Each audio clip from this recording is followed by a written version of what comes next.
morning students. I welcome you all in this class. आज मैं आप लोगों को काइनेमेटिक्स का एक टॉपिक है वेक्टर स्केलर, उसी को पढ़ाने जा रहा हूँ। वह इम्पोर्टेंट टॉपिक है। वेक्टर का आप यूज हर जगह ही पड़ेगा, इसलिए आप इसको ठीक से फॉलो करें। तो सबसे पहले ये जाना जाए कि वेक्टर और स्केलर कहते किसको है। ठीक है, तो आप बताएं कि स्केलर किसको कहिएगा। और ये देखिए, आप सुने ध्यान से कि if a physical quantities has only magnitude, then this is called a scalar quantity। हम इसको दूसरे ढंगों से ऐसे कहते हैं कि if only, तो पहले से ही आप डेफिनेशन जानते हैं, हम थोड़ा सा उसको हल्का चेंज करके बता रहे हैं आपको। if only magnitude is sufficient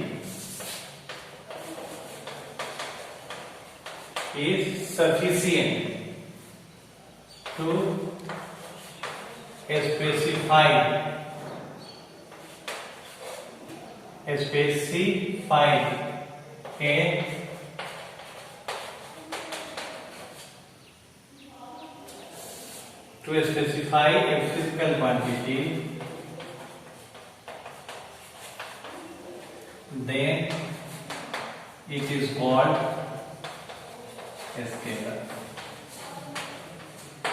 जैसे आप बताएं, अभी मैं पूछूं कि कितना टाइम हो रहा है, और यदि आप कहते हैं कि सर ये टाइम हो रहा है अभी 10 बज रहे हैं, मैं समय की जानकारी देना चाहता था। आपने 10 AM बताया, मुझे कंप्लीट साइड इंफॉर्मेशन हो गई, मैंने और कुछ मुझे पूछने की जरूरत नहीं थी।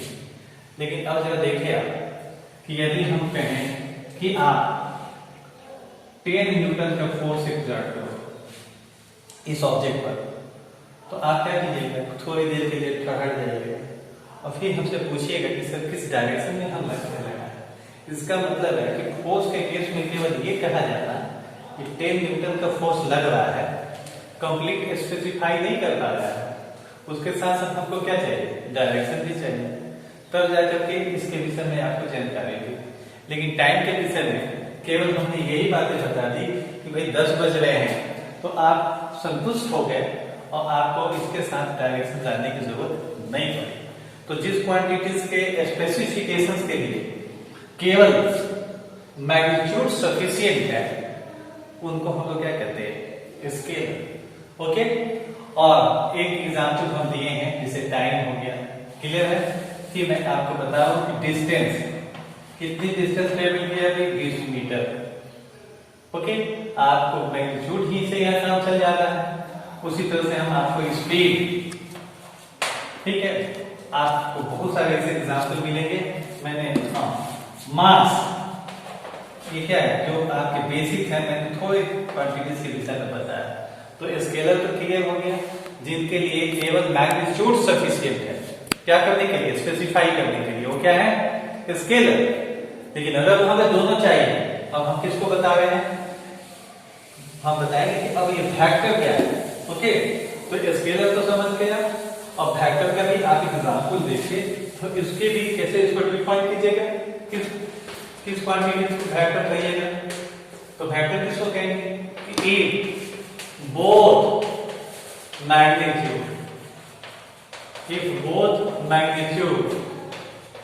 and direction are required, okay, are required for a specification of a physical quantity,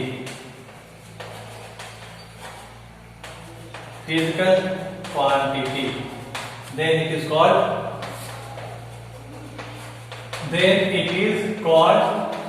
vector, और ये वेक्टर क्वांटिटी। क्लियर है? ओके, जैसे मैंने एग्जांपल दिया, क्या आपको बताया कि फोर्स क्या है, वेक्टर है। क्यों? ये कहते थे कि भाई आप 10 न्यूटन का फोर्स एक्सर्ट करें, आपको ये सफिशिएंट नहीं हुआ कि हमें फोर्स किधर लगाना है।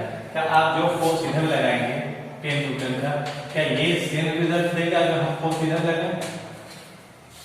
क्या हम ये फोर्स इधर लगाएं तो क्या हमें यही रिजल्ट मिलेगा जो इस केस में मिला है? नहीं ना। इसका मतलब कि हमें डायरेक्शन स्पेसिफाई करना होगा।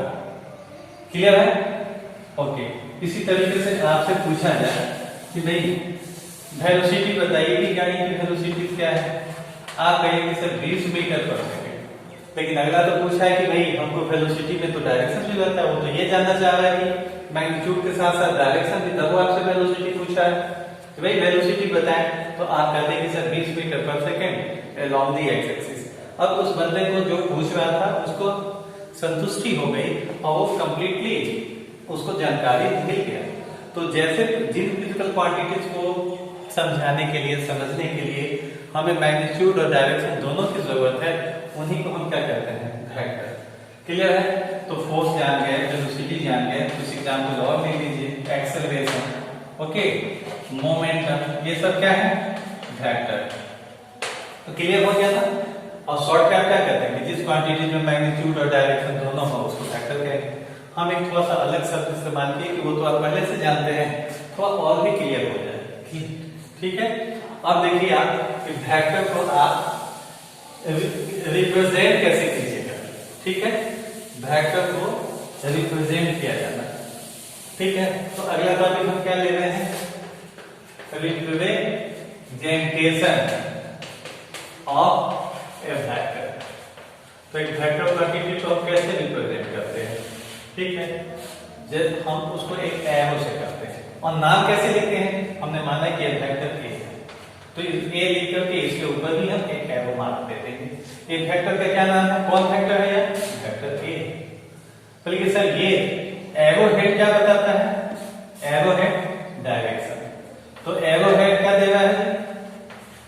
Arrow head tells direction. Clear है? अच्छा, अब कहिए क्या ये कुछ लेंथ का भी कोई मीनिंग है? बिल्कुल है इसका। लेंथ क्या बताता है? मैग्नीट्यूड। और मैग्नीट्यूड कैसे बताता है? तो सुन लो जी, मैग्नीट्यूड जो है पता चलता है हमें किससे? इसके लेंथ से। तो कहीं सर एरो हेड क्या बताया? Tales direction. और मैग्नीट्यूड कैसे पता चलता है? तो मैग्नीट्यूड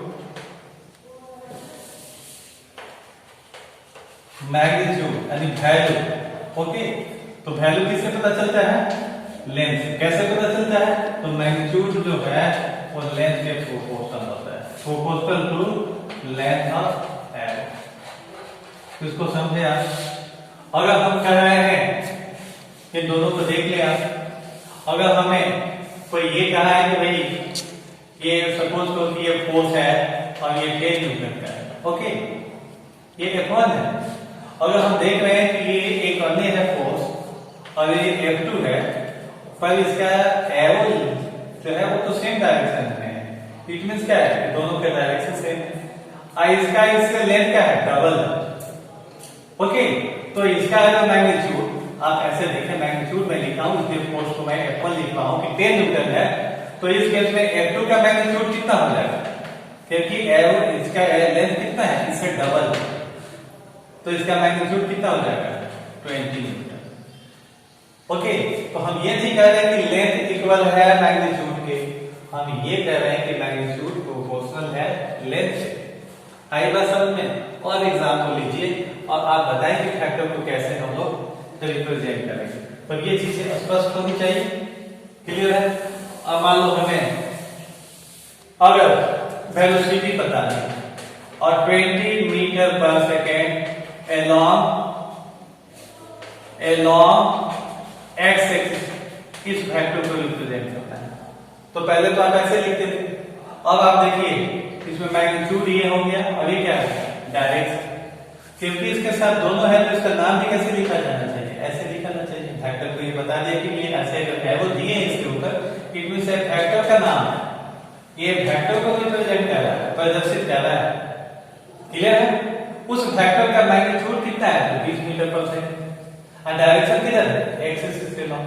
और कहा जाए कि भाई इसको रिप्रेजेंट कीजिए, तो आप ऐसा ले लें, आप जानते हैं ये एक्स एक्सिस है और सर 20 मीटर पर सेकंड है, तो हम कितना कितना लंबा एरो लें, क्या 20 मीटर लें? संभव है कि 20 मीटर लिया जाए? नहीं। तो आप एक स्केल सेलेक्ट कर लें, स्केल ले लीजिए। क्या स्केल ले लीजिए? स्केल लेट स्केल बी क्या कि 10 मीटर पर सेकेंड, तो हम कितना ले लिए?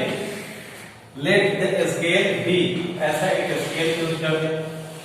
ओके, सुविधा अनुसार आप, और फिर आप क्या कीजिए, ये क्योंकि 20 है, आपने 10 मीटर पर सेकेंड को 1 यूनिट ली है, तो महज ये 2 सेंटीमीटर, ये कितना लंबा है? वो है 2 सेंटीमीटर। ये आपके वेलोसिटी को रिप्रेजेंट किया। ये क्या हो गया आपका? ये रिप्रेजेंट कर रहा है 20 मीटर पर second along the x axis. Clear है? अच्छा, अब देखिए आप इस तरह से आप किसी भी वेक्टर को अपने सुटेबल स्केल सिलेक्ट करके आप रिप्रेजेंट कर सकते हैं। मान लीजिए हमें एक फोर्स दिखाना है, तो फोर्स को तो बता दें कि वेक्टर दिख रहे हैं और कितना है? 60। ओके, और ये दे देते हैं नॉर्थ साउथ ईस्ट वेस्ट। हमारे लिए हमको north east 60 Newton, okay, north east है। ये तो कैसे दिखाइएगा? ये तो जान गए आप कि 60 न्यूटन क्या है? मैग्नीट्यूड। और ये नॉर्थ ईस्ट पर क्या है? डायरेक्शन। आप देख रहे हैं नॉर्थ ईस्ट पर तो क्या होगा? बीच में। ओके, तो आप ऐसा ले, तो कितना लंबा लीजिएगा? ये नॉर्थ है, साउथ है, ईस्ट है, वेस्ट है, आप कितना लेंगे? हो सकता है कि आपके पास स्पेस कम हो, तो आप 30 न्यूटन को 1 सेंटीमीटर लीजिए। तो क्या लेते हैं? Scale selected. क्या स्केल सिलेक्ट किए हो कि 30 newton is equal to 1 centimetre, और फिर आप 2 सेंटीमीटर लंबा एरो ऐसे दे दें। ये क्या हो गया आपका? Force factor. क्लियर है? और ये डायरेक्शन क्लियर हो गया। आप यहाँ पर ले सकते हैं कि 45 डिग्री हो गया, क्योंकि नॉर्थ ईस्ट पर है। अब ये आप इससे जो है नॉर्थ ईस्ट है तो ऐसे लिखें या नहीं लिखें, आपको तो केवल रिप्रेजेंट करना था, तो आपने ये रिप्रेजेंट कर दिया। किसको रिप्रेजेंट कर दिया? एक फोर्स जिसका मैग्नीट्यूड कितना है? 60 न्यूटन, और डायरेक्शन किधर है? North east. तो आप क्या सीखिए? रिप्रेजेंटेशन ऑफ ए वेक्टर को कैसे रिप्रेजेंट किया जाएगा। अब सीखिए कि वेक्टर के मैग्नीट्यूड को कैसे रिप्रेजेंट किया जाएगा। तो रिप्रेजेंटेशन यानी प्रस्तुति कहिए उसको कैसे प्रदर्शित करेंगे। तो अब हम बताएंगे आपको रिप्रेजेंटेशन ऑफ मैग्नीट्यूड। आप किसको रिप्रेजेंट करने जा रहे हैं? Magnitude of A vector. एक वेक्टर के मैग्नीट्यूड को कैसे लिखा जाएगा। अब जैसे देखिए आप ये वेक्टर लिखे हैं, फोर्स वेक्टर, इसमें मैग्नीट्यूड और डायरेक्शन दोनों लिखा है। यदि आपको ऐसा है कि केवल मैग्नीट्यूड बताना है, तो magnitude of the vector is represented by F. ऐसे लिखते हैं हम, vector F they the.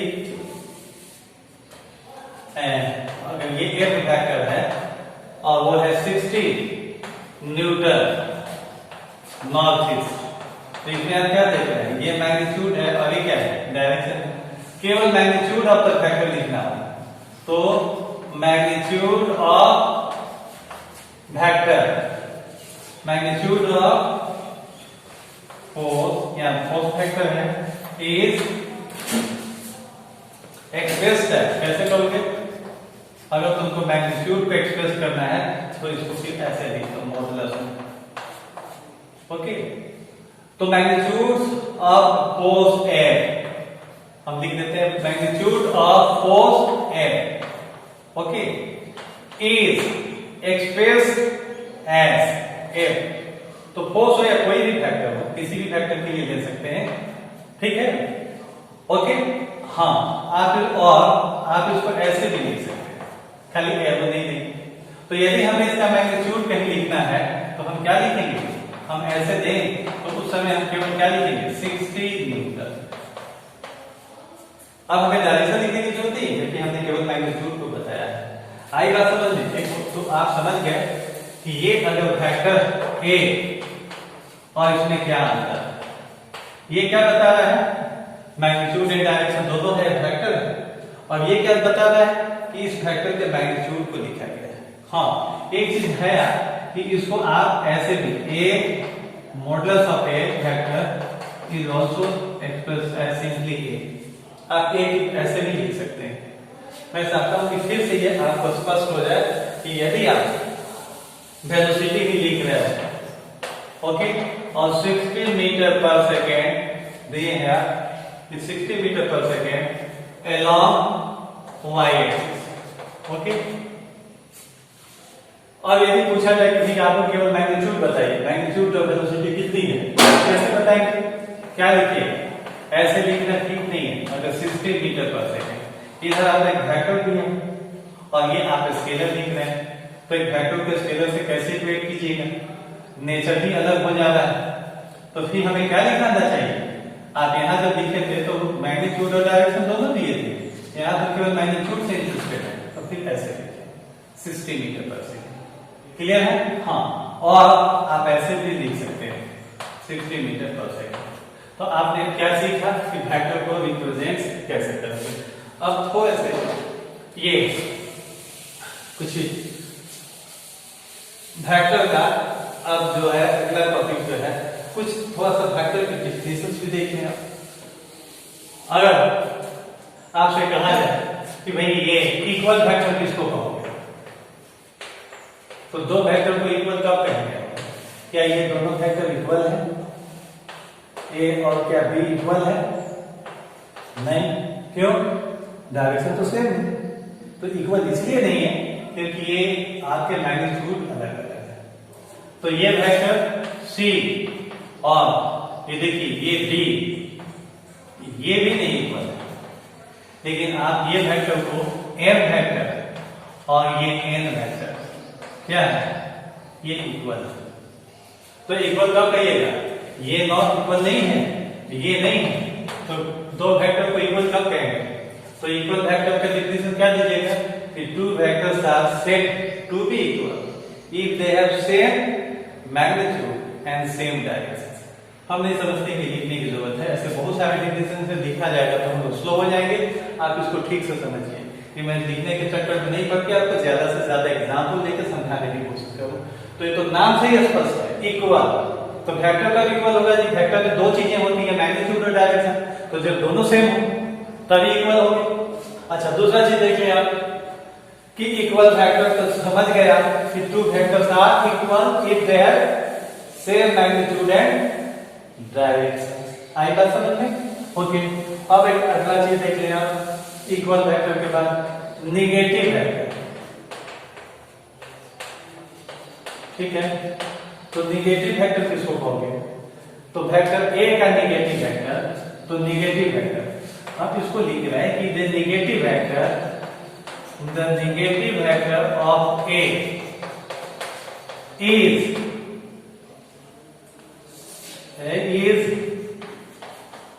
represented by minus A के नेगेटिव वेक्टर को कैसे लिखोगे? माइनस ए, ठीक है। तो negative vector of A is represented by minus A and it is which is equal in magnitude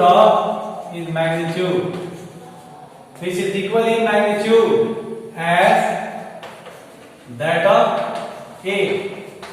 Okay, तो मैग्नीट्यूड में क्या है? A इक्वल है, but has opposite, okay, but has opposite direction.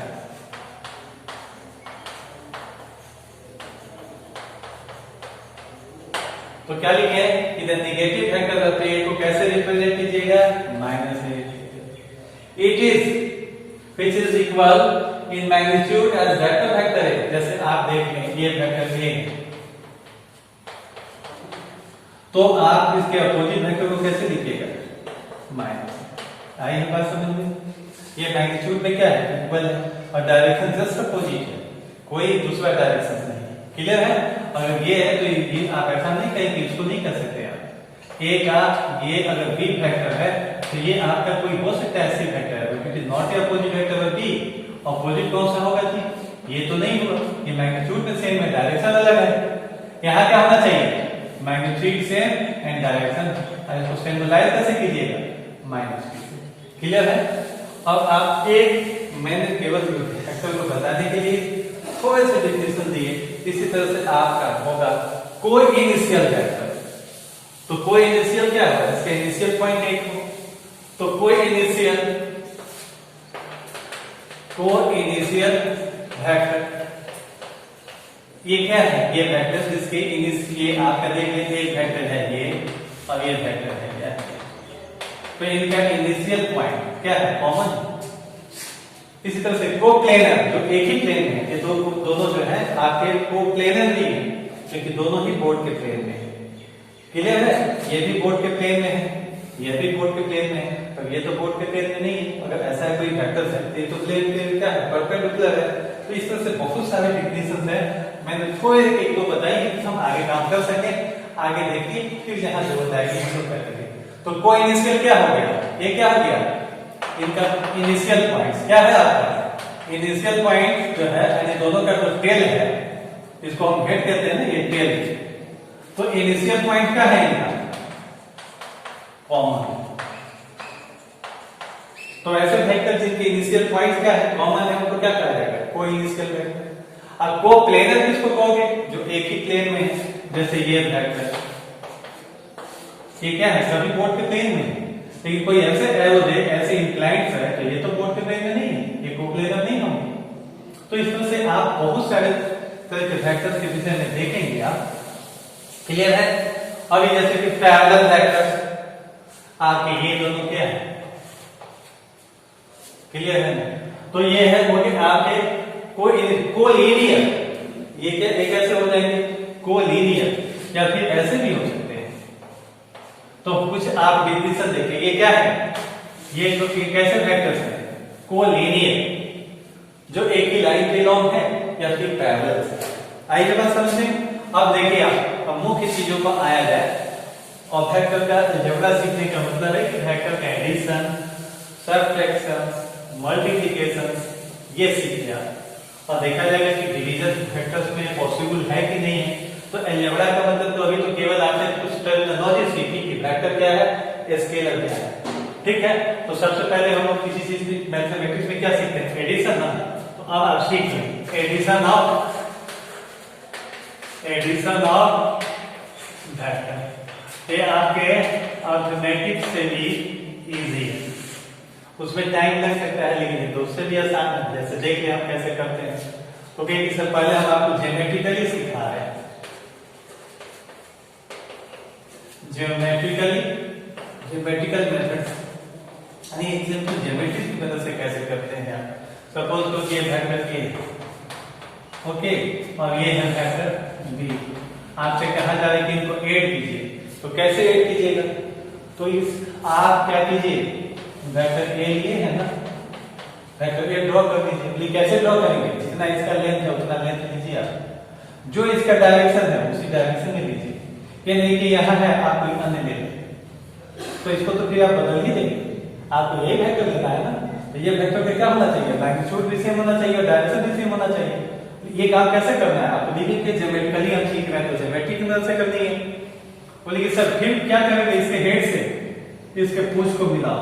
अब ये नहीं कि कुछ छोटा ड्रॉ करो, जितना ये है ज्योमेट्री से उतना ही बड़ा करो, क्योंकि मैग्नीट्यूड ना बदले। तो ये कौन सा वेक्टर हो गया?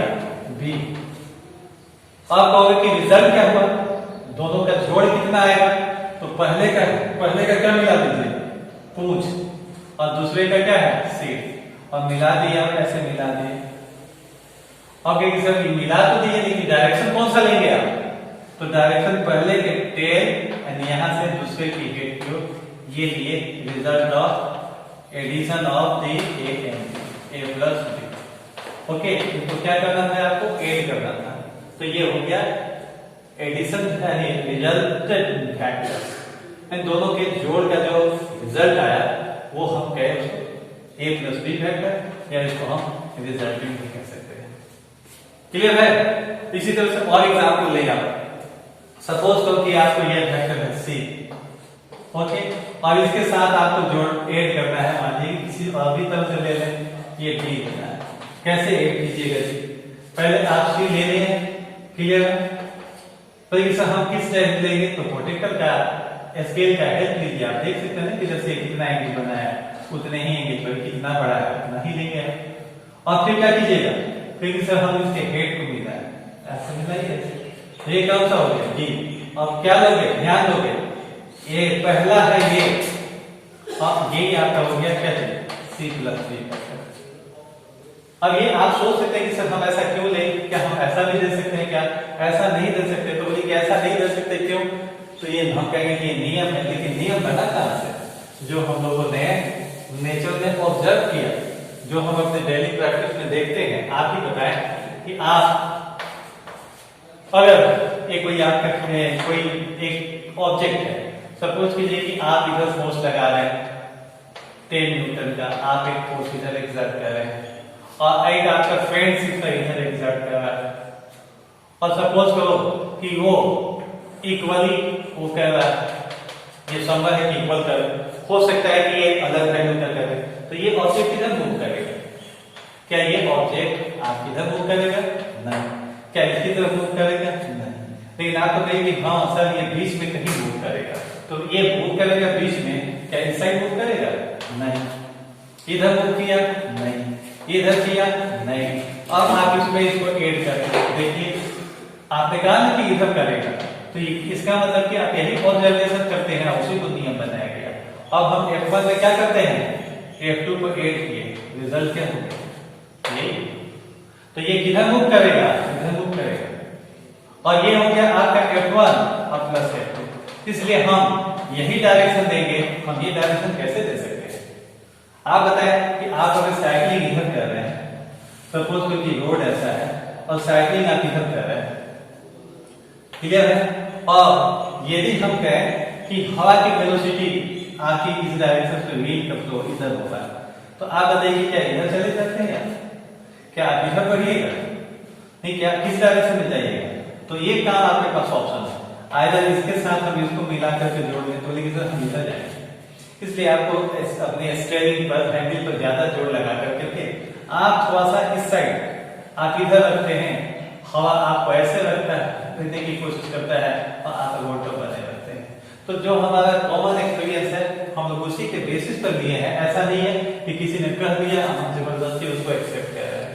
तो हमको लग रहा है कि आप ज्योमेट्रिकली सीख लिए होंगे और ये बहुत इजी भी लगा होगा आपको, और ये जरूरत तो है ही, आपको समझ गए कि कितना इंपॉर्टेंट है, और आपको ये क्लियर हो गया कि ज्योमेट्रिकली हम कैसे ऐड करेंगे। और ये काम पहले भी करते रहे। आपको कहा जाए कि भाई इधर 10 न्यूटन एक दो फोर्स लगाया है, एक 5 न्यूटन लगाया है, तो आपको बोला जाए कि रिजल्टेंट बताइए। आप करते हैं कि नहीं करते? आप क्या करते हैं? लेकिन सभी तो दोनों सेम डायरेक्शन में जुट जाएगा, और जोड़ने के बाद आप क्या देते हैं? यही बताते हैं कि 15 न्यूटन। तो लेकिन सर ये तो बड़ा ही आसान है, यही तो आप काम किए हैं। एक वेक्टर था A, ठीक है, और आपको कहा गया कि इसमें ऐड कीजिए वेक्टर B को, क्योंकि ये कोलिनियर थे, एक लाइन पर था, इसलिए आपने बड़ी आसानी से A के साथ क्या किया? इसको मिला दिया B को, और फिर आप क्या कर बैठे इसको कि A प्लस B, यही काम आप कर रहे हैं।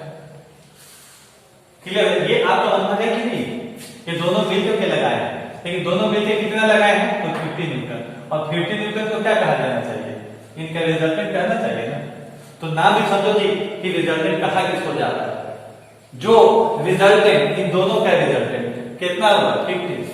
एंड ये दोनों मिलके काम कर रहे हैं, ओके, वो सेम इफेक्ट एक अकेला कौन कर सकता है? 50।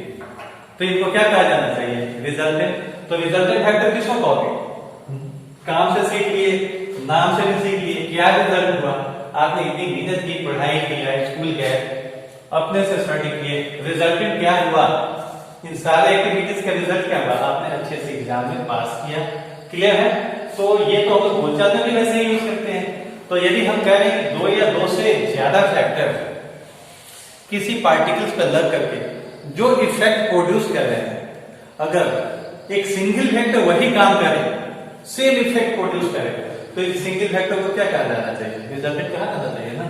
तो देखिए जी, आप ये कहेंगे सर हम अगर अपोजिट में होता तो क्या करते, ये तो आप देख लिया, आप देख लिया अगर ऐसा होता, देख लिया इस केस में सपोज तो कि एक पेज आपका 10 न्यूटन इधर लगा हुआ है, एक 5 न्यूटन इधर लगा हुआ है, तो उस केस में आपका रिजल्टेंट क्या होगा, देखिए सर हम तो ये मूव करेगा और ये बड़े के लॉन्ग करेगा, लेकिन 15 से नहीं करेगा सर, ये 5 से करेगा। क्यों, क्या किया आपने, क्या किया, इनमें इसको ऐड किए, कैसे ऐड कीजिएगा, देखिए सर हमारा ये हेड था, मान लीजिए हम इसको ए देते हैं, इसके हेड से इसके टेल को मिला दिया, ऐसा मिलाया तो बच क्या गया, यही ना बच गया, ये ए था ये बी था, तो ये कितना हो गया ए, अब प्लस किए हैं किसको, बी को, हम ए प्लस बी ही लिखेंगे, क्यों, ये ए था आपका, ओके, और ये क्या था आपका बी था, और फिर ये रिजल्ट क्या हुआ, आपने देखा ये रिजल्ट हुआ, और ये ए प्लस बी और ये रिजल्ट हुआ, तो ये भी आप देख रहे हैं कि ये रिजल्टेंट हुआ। लेकिन यही केस आपका है कि आप तो ग्राफिकली सीख लिए कि एडिशन कैसे किया जाए और साथ ही साथ उसकी इंपॉर्टेंस को भी सीख रहे हैं, लेकिन बच्चों हमें ये चीज पर देखना है कि सेम डायरेक्शन में या अपोजिट डायरेक्शन होने में तो आसानी से हम लोग कर ले रहे हैं, लेकिन क्या हम अगर इसमें पूछा जाए कि ये अगर केस हो तो कैसे निकालिएगा, ये 10 न्यूटन है और इधर लग रहा है 5 न्यूटन, तब क्या कीजिएगा बोलिए, क्योंकि सर ज्योमेट्रिकली तो आप सिखाए हैं कि 10 इसके हेड से इसको मिलाइए और फिर आप इसको कीजिए, तो इसके लिए हम लोग चाहेंगे कि फॉर्मूले को हम लोग डेवलप करें, क्योंकि ज्योमेट्रिकली ये आपके लिए संभव है कि जहां बताना हो आप स्केल और प्रोटेक्टर की मदद से मेजरमेंट करके करें, नहीं तो फिर इसके लिए हम लोग एनालिटिकल मेथड सीखें, क्लियर है, लेकिन इसके पहले थोड़े से हम लोग और भी कुछ फैक्टर की प्रॉपर्टीज को देख लें। तो आपका एडिशन ऑफ फैक्टर में एक प्रॉपर्टी तो हम आपको बताएंगे प्रॉपर्टी कि only factor of same nature can be added, okay, it means क्या है कि factors of same nature can be added,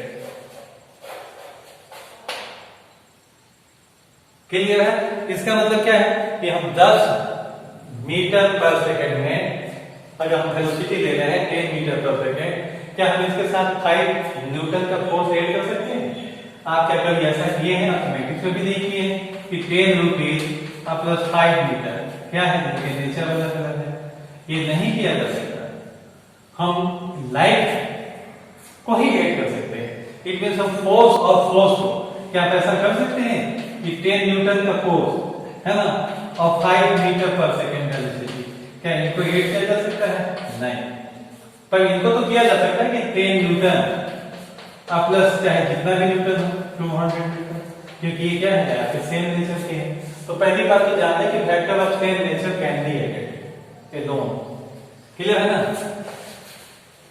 second बात क्या जान लो आप कि ये इस लॉ को क्या कहते हैं, आइदर a प्लस बी लो या b प्लस a लो, क्या कहलाता है, ये तो बहुत जगह आप यूज करते हैं, क्रम को बदल दिया ना, तो ये आपका क्रम विनिमय यानी ये क्या लॉ कहलाता है जी, कम्यूटेटिव लॉ, आप पहले से भी पढ़े हुए हैं कि 2 प्लस 3 लें या 3 प्लस 2 लें, तो ये कम्यूटेटिव लॉ है अर्थमेटिक्स का, हम यहाँ पर ले रहे हैं एडिशन का, अर्थमेटिक्स से एडिशन का है, और ये कम्यूटेटिव लॉ है किसका, वेक्टर के एडिशन का, यानी a प्लस b वेक्टर किसके इक्वल है जी, b प्लस a, आप देख सकते हैं, ठीक है। उसके बाद आप देखिए कैसे, सपोज करो कि ये a वेक्टर है, ओके, ये b वेक्टर है, आप देख लें कि दोनों का रिजल्ट एक आता है कि नहीं, हम क्या करते हैं पहले हम a लिए वेक्टर, ओके, उतना ही बड़ा लिए हैं, सेम डायरेक्शन है, इसके हेड से इसके टेल को मिला, ओके, हम एंगल पढ़ लिए, ये जितना एंगल इधर से था उतना ही एंगल को हम किए, इसलिए हम इसके जैसा वेक्टर यहाँ ड्रॉ करने में हम प्रोटेक्टर स्केल की मदद से हम कर सकते हैं, ठीक है, यहाँ से हम लोग आसानी से इसको किए, अब हमारा रिजल्ट क्या होगा, okay sir, it is equal to a plus b, आई बात समझ में। अब आप क्या कीजिए, क्या जी पहले b लीजिए, लेकिन सपोज करो कि b आप नहीं कर सकते, या बी ले, ठीक है जी। अब इसके हेड से इसको मिलाओ, यही आके खत्म होगा क्योंकि इसी के इक्वल है। अब ये बी प्लस ए, इनको भी ऐड कर रहे हैं तो क्या है, यही आएगा ना, यही मिला। यानी बी वेक्टर प्लस ए वेक्टर भी वही। तो इन दोनों ही परिस्थितियों में आप क्या देखें कि आइदर हम ए प्लस बी लें या बी प्लस ए लें, ये आपके रिजल्ट सेम है। ओके, तो आपको इस तरह से पता चला कि कॉम्पिटिटिव लॉ को फॉलो करता है। अच्छा, इस लॉ को क्या कहते हैं कि ए प्लस बी प्लस सी। ओके, ए प्लस बी प्लस सी लें, ठीक है। तो ए प्लस बी को ऐड करें, हम ऐसे लेते हैं कि ए प्लस बी प्लस, ओके। या फिर आप ऐसा काम करें कि ए प्लस बी प्लस सी, ऐसा दोनों ही परिस्थितियों में यहाँ पर क्या, इसको क्या कहते हैं आप कि ए प्लस बी प्लस सी लें या ए प्लस बी प्लस सी लें, तो रिजल्ट क्या आता है, एक आता है। इस नियम को सोचिए कि आप क्या करते हैं और देख लें। ये आपका पहले हम क्या लिए ए, और फिर हम क्या कर रहे हैं कैपिटल ए लिए, हम मान लेते हैं लगातार ले लेते हैं बी, और फिर हम ये लेंगे वेक्टर सी। ओके, तो ये नियम क्या कह रहा है कि पहले तो ब्रैकेट करने का काम करना चाहिए, तो ए और बी करें आप, रिजल्ट आपका ये आया कि ए प्लस बी, ठीक है। इसके बाद क्या है, जो रिजल्ट आया उसके साथ सी को ऐड करो। रिजल्ट तो हमारा ये था और इसके साथ हम सी को ऐड किए, तो क्या होगा कि इसका पूछ ये है और इसका हेड, रिजल्ट क्या है, क्लियर है। तो ये क्या निकला, ए प्लस बी पहले किए और इसमें अब इसको ऐड किए सी को। और क्या करना है, अब आर एस इसको लो, इसमें क्या कर रहा है कि बी और सी को ऐड कीजिए पहले, तो हम बी और सी को ऐड करते हैं, ये बी है ना, इसके साथ हम सी को ऐड किए, क्लियर है। तो अब आपका बताइए कि बी और सी को ऐड कीजिएगा तो क्या होगा, ये है।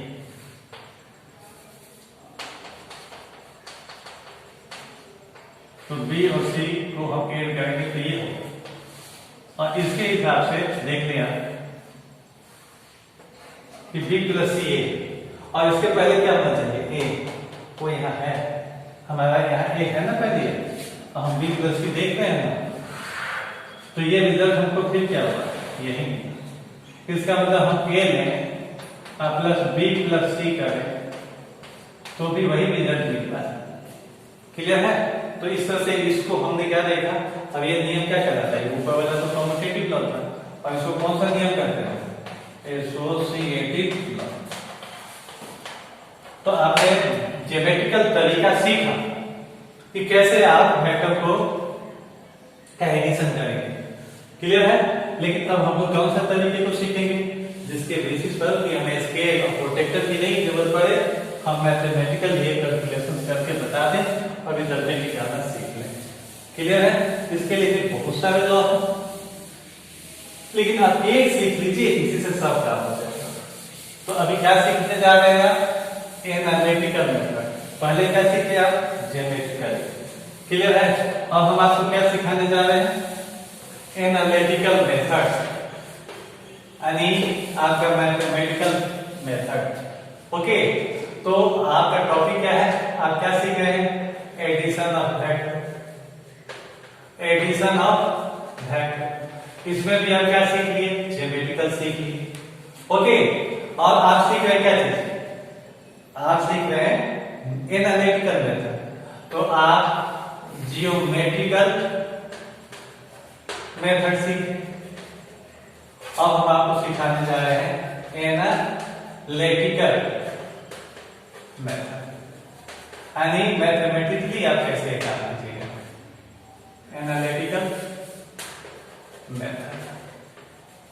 और उसमें आप सीख रहे हैं कौन सा पहले सबसे ज्यादा जरूरी क्या है, आप सबसे इजी क्या है, सबसे बेसिक कौन सा तरीका है, वो है ट्रायंगल्स लॉ,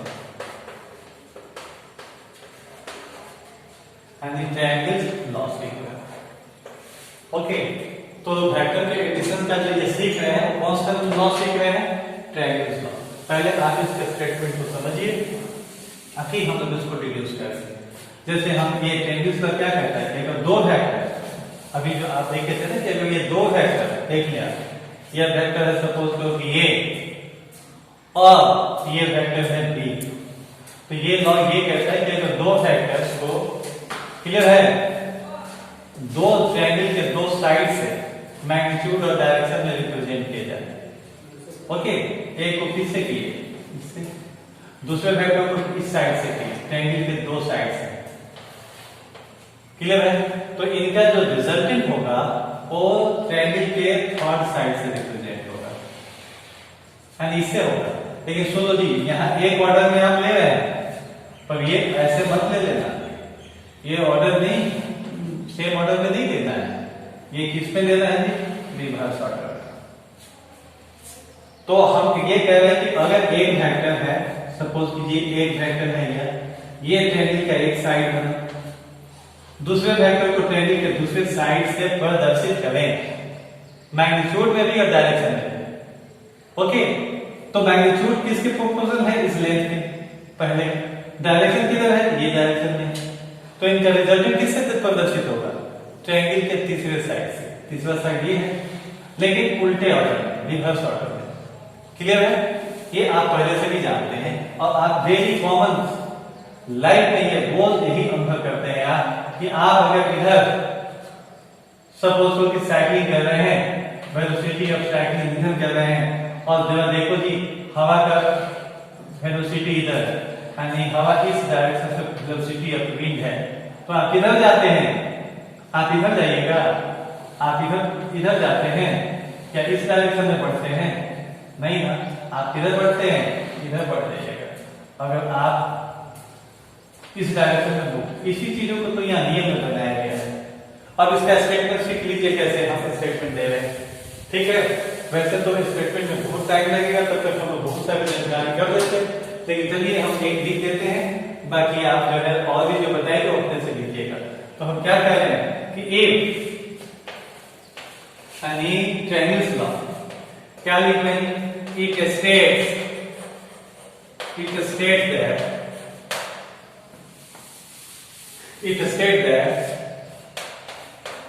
if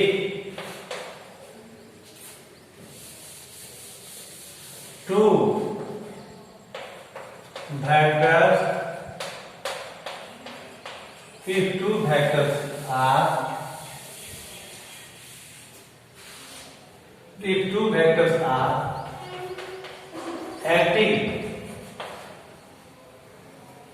तो if two vectors are acting at a particle at the same time, अब ये नहीं कि एक वेक्टर हम अभी काम कर रहा हो, एक वेक्टर अभी फोर्स इधर लगाया, दूसरा कुछ देर के बाद इधर लगाया, आपका ये रिजल्ट इसी नियम से निकालेंगे, सेम टाइम होना चाहिए। तो it states that if two vectors, ठीक है ना, if two vectors acting at a particle at the same time are represented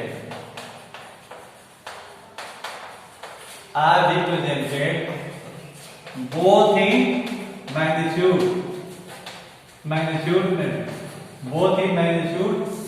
and direction, both in magnitude and direction by the two sides of a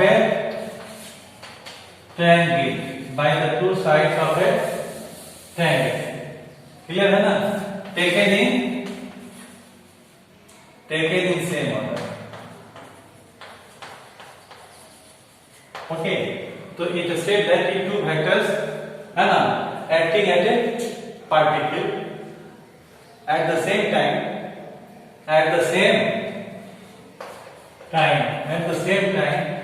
represented, है ना, are represented both in magnitude and direction by the two sides of a triangle, ठीक है ना, in the same order, then है ना, there resultant is represented both in magnitude, यानी value भी बताएगा और क्या बताएगा, both in magnitude and direction, both in magnitude and direction, okay, by the resultant is represented both in magnitude and direction by the third side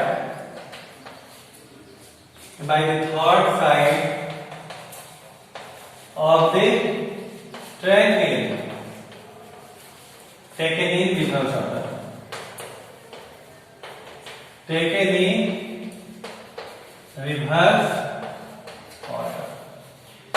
okay, यानी taken in opposite. आप फिर से देख लीजिए इसको क्या लिखा गया है। ये कहा गया है कि यदि दो फैक्टर्स, सपोज को कि ये फैक्टर को हम ये और ये दो फैक्टर ट्रायंगल के दो साइड से भी प्रोजेक्ट हुए हैं, मैग्नीट्यूड में भी और डायरेक्शन में भी, और ये एक ही ऑर्डर है, इसके हेड से इसको मिलाए। क्लियर है? ऐसा नहीं कि यहाँ जाने के बाद हम यहाँ उठ के चले जाए, यहाँ के बाद एक ही ऑर्डर में, तो उनका रिजल्टेंट किससे होगा, थर्ड साइड से। तो ये सेम ऑर्डर में नहीं, ये इस तरह से। क्लियर है? तो ये ट्रायंगल्स लॉ का स्टेटमेंट हुआ। ऐसा ही आप एक्सपीरियंस में भी देखते हैं। अब हमको यदि ए और बी का वैल्यू मालूम हो और इनके बीच का एंगल भी मालूम हो, तो हम लोग ये रिजल्टेंट के लिए अभी तो आप ज्योमेट्रिकली क्या कर रहे थे, स्केल से इसको पढ़े, स्केल से इसको पढ़े, इस एंगल के लिए प्रोटेक्टर का यूज किए, स्केल से इसको पढ़ के वैल्यू बताए, डायरेक्शन के लिए ये काम किए। तो अब स्केल से नहीं करना है, हमें फॉर्मूले से बता देंगे। तो फॉर्मूला कैसे डिड्यूस कीजिएगा देखिएगा। लेकिन हमें लग रहा है कि ये स्टेटमेंट आपका जो है क्लियर हो गया होगा। अब आप जो है क्या देखें, इसके मैग्नीट्यूड और डायरेक्शन को सीख लें कि कैसे आप निकालिएगा। क्लियर है? तो आपका ये एक्सप्रेशन जो है काफी इंपॉर्टेंट है, जिसके बेसिस पर आप रिजल्ट निकालते हैं। तो हम ये ट्रायंगल्स लॉ का स्टेटमेंट दिए और हम क्या निकाल रहे हैं ट्रायंगल्स लॉ के स्टेटमेंट के बाद, ओके, एक्सप्रेशन ऑफ मैग्नीट्यूड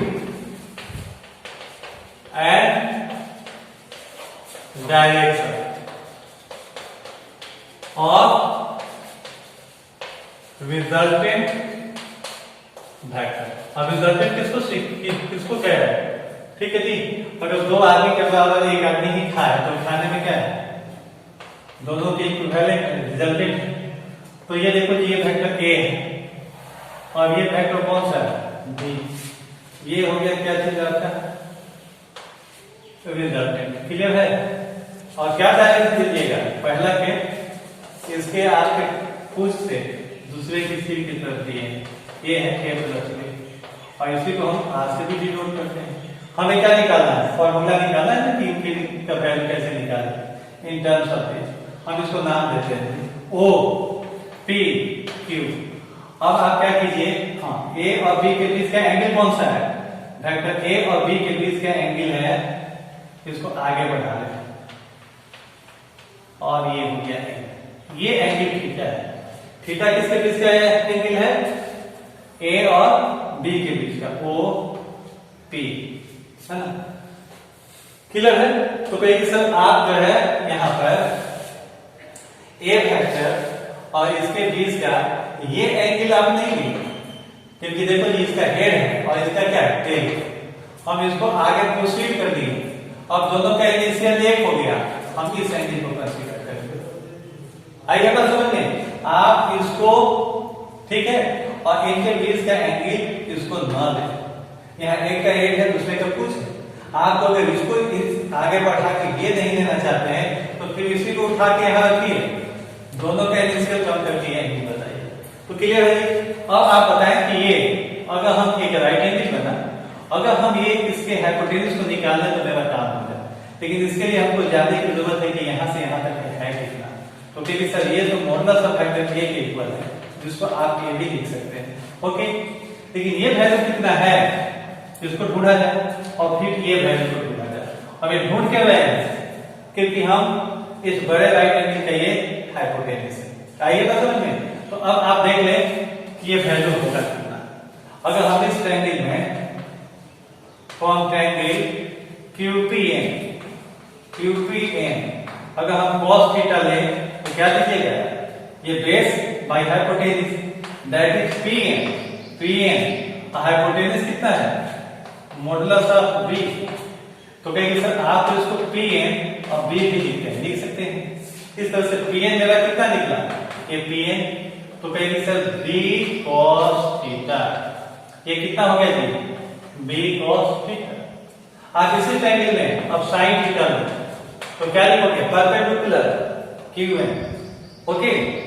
और बाई का लिखोगे हाइपोटेन्यूज, मतलब कि P और PQ, और ये है किसके इक्वल, हम मैग्नीट्यूड को वैसे भी लिखते हैं। इस तरह से मेरे पास QN कितना हो जाएगा, तो B sin थीटा, ये कितना हो गया, B sin थीटा। अब आप बताइए कि आपको यहां से यहां तक भी लेंथ मालूम है और ये भी मालूम है, देयरफॉर हमें रिजल्टेंट का मैग्नीट्यूड ऐसे लिखे ना, मैग्नीट्यूड तो मॉडल्स के रूप में लिखते हैं। इट मींस हम क्या लिख रहे हैं, A प्लस B के जो जोड़ का रिजल्ट है वो किसके इक्वल है, वो तो है हाइपोटेन्यूज OQ के इक्वल है, ओके। हाइपोटेन्यूज किसके इक्वल होगा, बेस किसके इक्वल, तो देखिए सर ये तो है आपका ON कैस्टर, ON अब प्लस क्या है QN कैस्टर। अब बच्चों देखो ये ON कितना है, तो कहोगे सर यहां से यहां तक तो A है, हम A लिखे, और ये कितना है, तो B cos थीटा है, इसका होल स्क्वायर करो, और ये कितना है तो B sin थीटा, तो B sin थीटा का स्क्वायर कीजिए और सिंपलीफाई कीजिए, it will be equal to A square plus B square cos square theta plus 2AB cos theta, और इसको कीजिए आप तो B square sin square theta, अब ये कितना हो जाएगा A square, okay, plus B square को कॉमन लो, यहाँ है B square cos square theta और B square sin square theta है, तो B स्क्वायर कॉमन लीजिए, तो अंडर ब्रैकेट क्या होगा, cos square theta plus sin square theta plus 2AB cos theta, okay. अब इसको सिंप्लीफिकेशन के बाद ये कितना आ जा रहा है, सिंप्लीफाई कीजिए इसको, इट बिकम्स इक्वल टू, यानी r का मैग्नीट्यूड कितना होगा जी, तो A square plus B square plus 2AB cos theta, और इसका है वह इंपॉर्टेंट फॉर्मूला है और इसे हम बहुत ही यूज करते हैं। तो ये सर रिजल्टेंट का मैग्नीट्यूड तो बताया, डायरेक्शन नहीं बताया, डायरेक्शन कैसे बताइएगा, तो देखिए आप हम यहां पर लिख रहे हैं कि हम डायरेक्शन कैसे, रिजल्टेंट कौन सा है, यही है ना। अब ये रिजल्टेंट जब देखो जी, अगर एंगल अल्फा बनाता है किसके साथ, वेक्टर A के साथ, क्लियर है, तो एक resultant vector makes angle alpha with vector A, तो अब क्या लिखोगे, tan अल्फा कितना लिखोगे, तो ये सब tan अल्फा तो मेरा परपेंडिकुलर QN परपेंडिकुलर कितना है, QN अब बाय बेस कितना है ON, अब ये किसके इक्वल हो जाएगा, ये हो गया आपका B sin थीटा, और यहां हो जाएगा कितना, ये कितना है A plus B cos theta. तो इस तरह से आप क्या बता दीजिएगा, तो देखिए हम तो एंगल नहीं बताए हैं, उसका tan वैल्यू बताए हैं, ठीक है। आपको जब एंगल लिखना हो तो tan इनवर्स लिख दीजिए, इतना क्लियर है, B sin थीटा और A plus B cos theta. तो ये फॉर्मूला क्या दे रहा है आपको, इससे क्या पता चलेगा, रिजल्टेंट का डायरेक्शन, और ये क्या बता रहा है, रिजल्टेंट का मैग्नीट्यूड। तो अब आपको ज्योमेट्रिकली करने की जरूरत नहीं है, हम अब नहीं कहने जा रहे कि आप स्केल से पढ़े जी और फिर देखें कि स्केल को क्या सिलेक्ट किया गया था, और फिर इसका वैल्यू निकालिए। अब तो कहा जाएगा कि सीधे इस फॉर्मूले को डिवाइड कीजिए। तो रिजल्टेंट जानने के लिए क्या क्या जानने की जरूरत है, दोनों का वैल्यू और उनके बीच का एंगल का कोसाइन। और ये कितना इंपॉर्टेंट है ये आप जो है देख ले। क्लियर है? तो आप सोचते हैं कि अगले दिन हम लोग इसको कुछ सॉल्व करेंगे और जो दूसरे लॉस हैं, हालांकि सारे इसी से आधारित हैं, ट्रायंगल सॉल्वर से ही हैं, जैसे पैरेललोग्राम्स लॉ या पॉलीगन्स लॉ। आप इसको ठीक से सीखिए, अगले दिन हम सम बताएंगे और इसका प्रोडक्ट करेंगे हम लोग। ठीक है? आप इस पर थोड़ा सा सम हो सके तो प्रैक्टिस कीजिए। Have a good day. Okay.